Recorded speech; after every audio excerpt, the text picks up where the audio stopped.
Bonjour mesdames et messieurs et bienvenue sur le plateau de La pensée et les hommes. Les sociétés fermées, comme l'armée, renouvellent leurs symboles et leurs rituels pour réaffirmer leur identité collective et préserver leur cohésion. Ces éléments parfois empreints de sacralité permettent de maintenir un équilibre fragile entre tradition et adaptation aux évolutions du monde extérieur. Cette réflexion s'inspire des idées développées par Céline Brillon, portée dans son livre « Sociologie des sociétés fermées » et illustre parfaitement notre thématique d'aujourd'hui. La mystique de la fraternité d'armes dans le milieu militaire, imprégnée de sacralité et de symboles, révèle une dualité où la beauté des vertus humaines peut côtoyer les dérives d'idéaux extrêmes et du silence. Nous explorerons cette dualité à travers la fraternité militaire, son rôle dans le développement du leadership et des compétences morales, et sa symbolique, tout en examinant l'évolution du lien entre la nation et la défense. Nous avons le plaisir d'accueillir aujourd'hui le colonel breveté d'état-major Éric Kaladjic. Colonel des troupes de reconnaissance, il a commandé le 4e bataillon de chasseurs à cheval et est actuellement directeur du Centre d'études Sécurité et Défense de l'Institut royal supérieur de la défense belge, l'IRSD. Il a également dirigé la chaire de la politique mondiale à l'École royale militaire et a contribué à l'actualisation de la vision de la défense. Fort d'une carrière opérationnelle, Balkans, Afghanistan, Sahel, il est également auteur d'un mémoire écrit lors de la formation continuée pour officiers sur l'éthique, valeurs et déontologie militaire. Notre deuxième invité, M. Sébastien Chenavet, doctorant à l'Université libre de Bruxelles, sous la direction de la professeure et académicienne Emmanuelle Domblon. Ses recherches portent sur l'analyse des discours catastrophistes écologiques à partir de la perspective rhétorique selon Perelman. Il est aussi l'auteur de 2 ouvrages, l'un consacré au complot et l'autre aux dystopies. Réserviste militaire et fondateur du projet EASBL 1000 Club, il explore également comment renforcer le lien symbolique entre la nation et la défense dans un cadre universitaire. Tout d'abord, une question d'introduction générale à tous les deux. Comment, dans vos travaux et expériences respectives, percevez-vous le lien entre la nation et la défense et comment ce lien peut-il être renforcé ? Bon, d'abord, peut-être une remarque préalable pour dire qu'avec Romain Gary, je vais préférer l'emploi du mot patrie à celui de nation, parce que pour moi, au-delà du fait de désigner l'endroit où il est né, il parle, il évoque aussi ce qui relève de l'endroit où on habite, de la communauté de destin que l'on crée et de l'amour qu'on a pour celle-ci.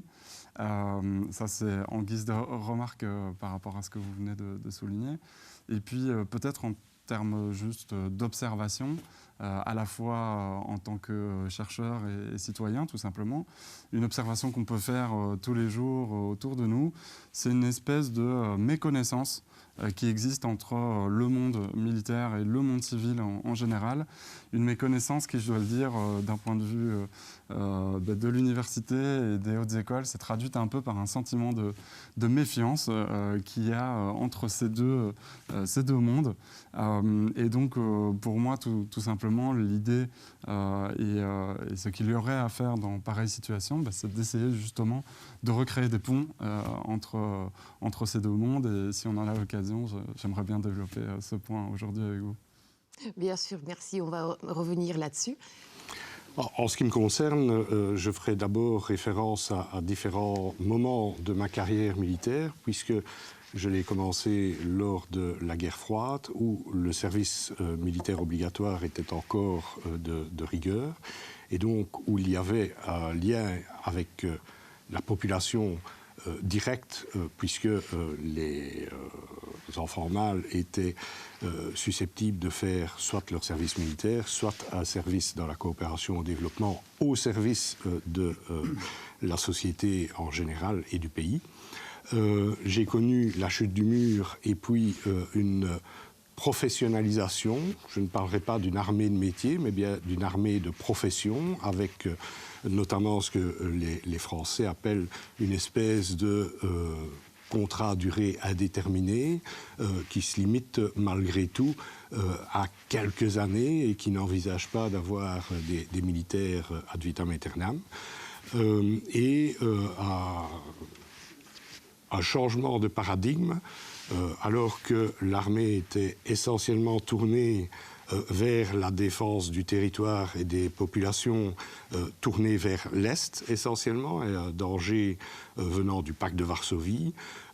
À la chute du mur, nous avons vécu une réorientation de l'armée au service de la sécurité, non seulement de l'Europe, mais aussi mondiale, avec la participation aux missions d'assistance de la paix, des missions humanitaires également, donc un changement de rôle, mais aussi une distanciation vis-à-vis de la population, et avec un retour maintenant, avec grosso modo 2008, avec les premières opérations des Russes en Géorgie, en Ossétie du Sud, notamment en Abkhazie, qui ont mené maintenant à de nouveau une attention vers la défense collective et donc avec des interrogations sur le fait de trouver d'autres modalités de service militaire, donc de service pour la population. Et ça marque évidemment des relations extérieures. Alors, en parlant des liens entre les forces armées et la population belge, je ne la qualifierai pas de nation parce que l'identité est problématique parfois, mais je pense qu'il y a une nécessité d'ouverture, une nécessité d'un narratif, d'expliquer, de montrer ce que les forces armées font au profit de la population. Et nous avons eu ces dernières années, 2016 par exemple, après les attentats dans le métro et l'aéroport de Zaventem, les militaires qui sont descendus dans la rue et donc une revalorisation aussi, du moins dans les premiers mois, de leur action, mais aussi on peut penser durant la période de Covid, où nous avons eu les militaires qui étaient en renfort des maisons de repos, des hôpitaux, de la population réellement, et qui offraient un service à cette population en ayant une certaine visibilité aussi. Très bien, merci beaucoup. On va passer à la notion de fraternité d'armes. Mon colonel, pour continuer avec vous, la fraternité militaire est souvent perçue comme une source de cohésion et de résilience. Quels sont, selon vous, les principaux avantages, surtout dans des situations opérationnelles exigeantes ? Eh bien, je pense qu'il faut se baser sur un triptyque. Un triptyque fondé sur la confiance, fondé sur le respect et la solidarité. Et ça, c'est vraiment au centre de ce qui fait l'esprit de corps, la fraternité d'armes. Et en opération, en particulier, ou dans des exercices assez durs, exigeants, dirons-nous, c'est essentiel d'avoir un groupe soudé où le groupe montre sa supériorité par rapport aux capacités d'un individu. Et donc, c'est ce que l'on recherche. Des forces armées, qu'on qualifie défense, mais en fait, le but est de gagner, d'arriver jusqu'à l'objectif imposé, et ce n'est possible que grâce au groupe et à la cohésion du groupe. Et donc, c'est fondé vraiment sur les 3 valeurs que j'ai mis en avant, la confiance, le respect, la solidarité, qui permettent une cohésion du groupe, qui permettent de pouvoir se projeter vers l'avant, de dépasser les peurs individuelles et de remplir des missions collectives au profit du pays, de la population, des gouvernants. Très bien, merci beaucoup. Alors, vous, Monsieur Chenavet, en tant que doctorant et réserviste militaire, peut-être pourriez-vous nous dire quelques mots sur les dérives possibles. Vous savez que la fraternité militaire peut aussi mener à la loyauté aveugle, l'exclusion, repli de soi. Et donc, en tant que chercheur en rhétorique, voyez-vous des échos de tensions ou dangers symboliques liés à la fraternité militaire dans les récits médiatiques actuels? Oui, tout à fait. Alors, c'est une question très intéressante et je me permets de rebondir sur ce que le colonel Kaladzic vient de dire lorsqu'il parle évidemment de cette importance de créer une cohésion. Et la question que vous me posez soulève évidemment une question ancienne qui était déjà celle de Chaim Perelman, professeur à l'Université libre de Bruxelles. Il se demandait, mais au fond, quelle est cette différence entre les discours plutôt liés à la concorde, à l'unité, à la valeur de dépassement de soi et la différence qui existe avec ce qui peut relever de la propagande de guerre et des discours dits de manipulation. Et cette question, elle est ancienne, sauf que Perelman y répondait un peu de manière inverse, je dirais, avec la tendance qu'on observe aujourd'hui par rapport à ces discours. Naturellement, on aurait tendance, ou on aurait envie en tout cas, de tout de suite s'en méfier, d'absolument les éviter parce qu'ils ne sont pas tout à fait rationnels, ils n'entrent pas dans ce champ voilà, des discours plutôt reconnus et valorisés à notre époque. Et le pari de Perelman sur cette question, il était justement inverse en disant au contraire qu'il faut non seulement se saisir de ces discours, mais les enseigner, pouvoir en montrer et en pointer les raisons pour lesquels il suscite les effets qu'il suscite, et à travers ça, éviter un certain nombre de dérives, je l'ai dit par rapport à la propagande, mais également par rapport au fait de pouvoir, par exemple, romantiser la guerre, pour reprendre une expression d'une collègue et amie qui vient de publier une bande dessinée, Céline Peters, qui a publié Interlude très récemment, et effectivement, elle pointe le fait que dans ces discours, il y a l'idée de ne pas romantiser et de ne pas mettre en valeur, si on veut, les valeurs guerrières pour elles-mêmes, ce qui amène à une forme de nihilisme, si on veut. Et d'un autre côté aussi, de faire clairement la distinction entre ces discours qui relèvent des discours d'éloge, de blâme, de concorde, et ce qui relève là de la propagande de guerre qui tourne sur ses propres valeurs et non les valeurs de paix ou de démocratie. Donc ça me paraît très important d'un point de vue et d'après mon regard de chercheur. Mon regard de citoyen, lui, il est plus axé sur les missions qui vont tourner institutionnellement autour de ce qu'on attribue à la défense. Et alors là, bien évidemment, il y a ces reproches qui ont pu être faits, sur l'emploi de ces discours et des missions de la défense au service soit des répressions sociales ou politiques dans l'histoire de la Belgique, au service d'une forme de colonialisme ou de missions un peu regardées avec beaucoup de critiques. Et je dirais que justement, il y a eu un bilan, il y a des réflexions qui ont été faites au sein de la défense sur cet emploi justement des valeurs et des discours, et qui aujourd'hui, je pense, gagnerait à être davantage connu, parce qu'il y a eu une vraie remise en question et un vrai travail de fond sur ces problématiques, et qui mériterait là à la fois d'être sorti du cadre juste de la défense, et puis pourquoi pas d'être aussi mise au service d'un emploi lié à par exemple, l'enseignement de la rhétorique. Très bien, merci pour ces nuances. Mon colonel, les œuvres comme les Centurions, la 317e section, utilisent des symboles puissants pour représenter la fraternité militaire.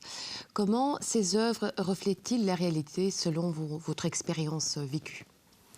D'abord, je voudrais faire une nuance. Je parlerai plutôt de fraternité d'armes plutôt que de fraternité militaire. Pourquoi? Parce qu'il y a une connotation dans militaire et sans attaque particulière, au contraire, vis-à-vis d'un fonctionnaire. Un soldat, en fait, reconnaît un autre soldat beaucoup plus que d'un point de vue purement administratif, même si le terme militaire est correct. Donc, fraternité d'armes, si je prends Jean Lartégui, l'auteur des Centurions, je pense que d'abord, on voit qu'il est en phase avec les héros de son roman. Pourquoi ? Lartégui, de son vrai nom Jean Hosty, est un évadé de France qui a servi dans les commandos d'Afrique pendant la fin de la Deuxième Guerre mondiale, donc du débarquement de Provence vers la reconquête de l'Europe et l'avancée jusqu'en Bavière. Et il s'est engagé comme capitaine, commandant d'une compagnie en Corée, où il a été grièvement blessé, ce qui, après, lui a permis de rebondir et de devenir à la fois un reporter au long cours et un journaliste qui a couvert la plupart des conflits. Alors, ces héros, il les place dans les guerres coloniales, l'Indochine et l'Algérie, et les Centurions parlent de cette fraternité d'armes née des combats dans la jungle, dans les rivières, dans les pitons et en particulier à Dien Bien Phu. Donc, période très intense de combats où les Vietnamiens du Nord avaient utilisé énormément d'artillerie. Donc, on retrouve des éléments particulièrement stressants où la fraternité d'armes permet de tenir face à l'adversité, à ces hordes de Vietnamiens qui sortent des trous littéralement et qui arrivent sur les positions des Français, là encore, permettent de résister au choc où un homme normal seul aurait tendance à se replier. Or là, l'unité tient et résiste, remplit sa mission. Et puis, à un moment donné, le réduit de Dien Bien Phu tombe et ces gens, les survivants, sont amenés dans des camps de rééducation, après une très longue marche qui a été évoquée, par exemple, dans des ouvrages comme Convoi 41. Encore là, on voit que sur tout le trajet vers ces camps, c'est la fraternité d'armes, c'est la cohésion du groupe, c'est le soutien mutuel, la solidarité née dans le combat qui leur permet de continuer à résister et de garder en mémoire une certaine idée de la France. Face à la propagande communiste, à ces camps de rééducation où on essaye de les diviser, ils sentent réellement la force de rester solidaires et de ne rien lâcher, avec la preuve que certains qui ont lâché se perdaient physiquement, mais se perdaient psychologiquement aussi et avaient perdu le soutien du groupe. Ces gens, une fois libérés, en fait, se retrouvent dans une France qui ne les comprend pas. Et une France qu'ils ne comprennent pas non plus. Et donc là, on voit que le groupe les aide à surmonter ce moment difficile. Et puis, il y a une autre aventure qui débute, où ils se persuadent qu'ils ne recommettront pas les mêmes erreurs, et c'est en Algérie, avec notamment le drame avec les Pieds Noirs.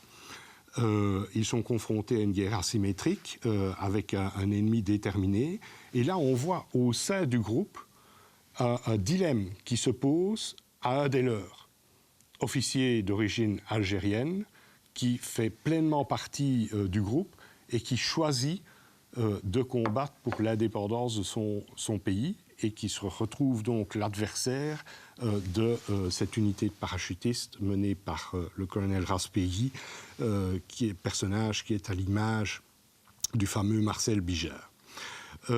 Donc, on retrouve énormément de symboles, de rituels, où on voit que la solidarité, le respect mutuel, allant du plus haut gradé jusqu'aux soldats, mais donc dans les deux sens, fonctionne bien et permet à l'unité d'être efficace.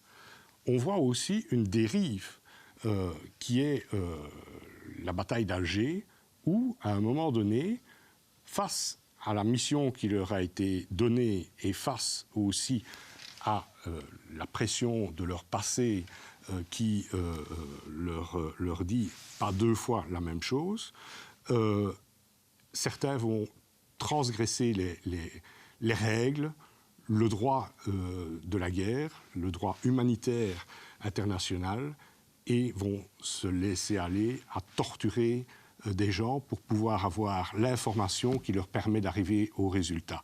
Donc avec l'interrogation, faut-il en arriver à un moment donné dans ce groupe qui cherche, qui est soudé derrière un objectif, à quitter sa qualité d'homme, ce qui fait la différence entre quelqu'un de civilisé et donc qui ne respecte pas ces règles qui permettent d'humaniser les conflits. Donc, récit très, très riche. La 317e section est aussi un récit très intéressant, puisqu'on a une section chez les Français, c'est un peloton chez nous, donc une trentaine d'hommes, qui se retrouvent dans la jungle. À un moment donné, on est dans des situations qui évoquent la route coloniale numéro 4, avec une des routes mythiques autour desquelles il y a eu beaucoup de combats pour les Français et les troupes supplétives vietnamiennes. On voit un jeune officier qui fait l'apprentissage du leadership sous la houlette d'un sous-officier beaucoup plus ancien. Et l'intéressant est que c'était un Alsacien, un des malgré nous, qui s'est battu sur le front de l'Est, où la notion dans l'armée allemande, dans la Wehrmacht, mais aussi dans les Waffen-SS, était l'accent mis sur le Kameradschaft, ce sentiment qui unit les soldats du front et qui en font un groupe à part, mais qui permettent de pouvoir résister dans des conditions exigeantes, difficiles. Et donc ce sous-officier expérimenté, qui est retourné dans sa patrie, la France, lui sert de mentor et de régulateur aussi pour arriver à garder la cohésion du groupe avec des jeunes soldats qui ont peur. Et justement, cette fraternité d'armes où tout le monde est face à une égalité, face aux obus de mortier qui tombent, face aux tirs qu'ils subissent, en fait, que l'on soit gradé ou que l'on soit le simple soldat, chacun est confronté au même danger et partage les difficultés du moment. Le partage autour d'une gourde est très symbolique, où le chef se sert le dernier. Et ce sont des symboles, un certain nombre d'actions qui sont données et que l'on peut retrouver éparpillées sur le livre, pour n'en donner que quelques exemples. Très bien, merci beaucoup. Nous allons essayer de mettre tout cela en perspective. Nous allons revenir au présent. Monsieur Chenavet, vous développez le projet 1000 Club. Comment, à travers vos recherches et du coup le projet 1000 Club, contribuez-vous à rapprocher le monde civil et le monde militaire pour mieux comprendre justement les enjeux symboliques et éthiques du lien nation-défense, et comment mettez-vous en perspective la fraternité d'armes par rapport en fait à ce lien? D'abord, il y a, je dirais, mes lunettes de chercheur qui s'expriment et qui effectivement voient que ce type de discours, ce type d'expériences sont effectivement valorisées de nos jours. En tout cas, c'est ce qu'on voit à travers les réseaux sociaux, les influenceurs. On voit que les citoyens, quelque part, s'emparent de ces discours et de ces problématiques, éventuellement pour s'investir eux-mêmes ou alors pour les réinvestir dans d'autres emplois.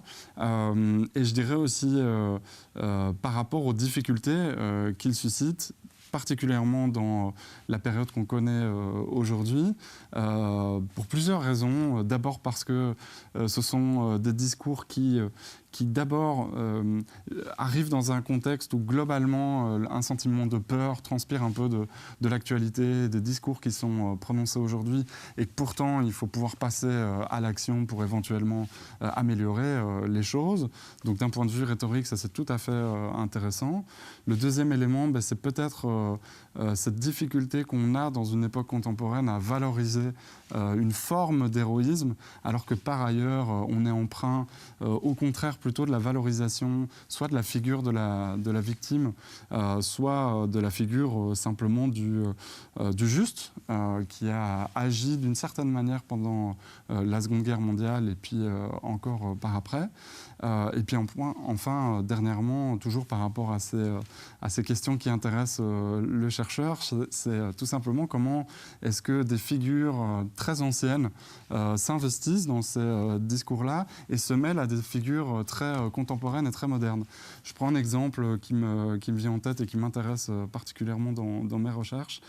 C'est l'emploi et la convocation de la figure du prophète ou de la figure du guide, c'est-à-dire de cette figure qui voit dans le chaos, dans le brouillard de guerre, ce qu'il y a à dire et ce qu'il y a à faire, et qui est mêlée aujourd'hui avec la casquette du scientifique, du sachant, et qu'on peut retrouver par exemple dans des fictions comme Dune avec Paul Atreides. Et donc ce mélange tout à fait passionnant et tout à fait contemporain, pour moi, reflète les questions qui touchent et les thématiques qui touchent à ce qu'on appelle aujourd'hui la postmodernité ou l'hypermodernité. Très bien. On va devoir bientôt conclure l'émission. J'aimerais vous demander, en une phrase, d'écrire l'évolution de la mystique de la fraternité militaire dans un monde en mutation. Colonel. Je pense que la fraternité militaire est un élément clé de l'esprit de corps, mais dans l'époque que nous vivons, avec la génération Y et Z, il est indispensable d'avoir une ouverture vers la société, c'est-à-dire pouvoir expliquer le pourquoi, le comment, et d'avoir surtout un certain nombre de lignes rouges pour pouvoir mener mission, tâches, entraînement, et donc dès la formation, cette notion de fraternité d'armes doit se trouver au centre. Très bien, merci. Monsieur Genavet. Pour ma part, je dirais que cette transformation doit continuer à s'opérer, avec en tête et au cœur cette idée que servir, c'est protéger ce qui fait l'humanité digne et décente. Et c'est par ailleurs ce qu'on essaye d'incarner à travers le projet Mini-Club que vous avez eu la gentillesse de mentionner, dans lequel on essaye, que l'on soit civil, réserviste ou militaire, de discuter directement sur les campus à travers divers événements mêlant étudiants, chercheurs, académiques, les thématiques de défense et de sécurité.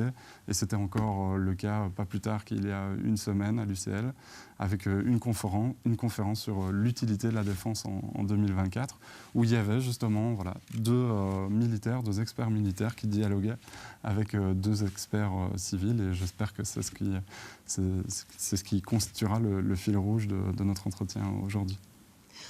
Merci beaucoup. Chers téléspectateurs, nous clôturons ici notre émission.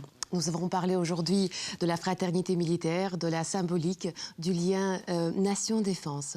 Je remercie les interlocuteurs également d'avoir été présents. Merci pour l'agréable et riche discussion. Nous nous retrouverons, j'espère, pour de nouvelles émissions. Merci beaucoup.